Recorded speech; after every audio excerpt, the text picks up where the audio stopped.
وقرن في بيوتكن ولا تبرجن تبرج الجاهلية الأولى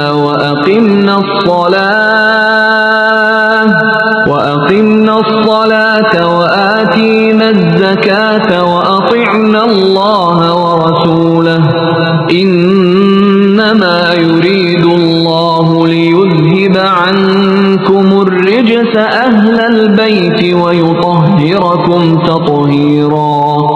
اور اپنے گھروں میں قرار کے ساتھ رہو اور غیر مردوں کو بناؤ سنگھار دکھاتی نہ پھرو جیسا کہ پہلی جاہلیت میں دکھایا جاتا تھا، اور نماز قائم کرو اور زکوٰۃ ادا کرو اور اللہ اور اس کے رسول کی فرما برداری کرو۔ اے نبی کے اہل بیت یعنی گھر والو، اللہ تو یہ چاہتا ہے کہ تم سے گندگی کو دور رکھے اور تمہیں ایسی پاکیزگی عطا کرے جو ہر طرح مکمل ہو۔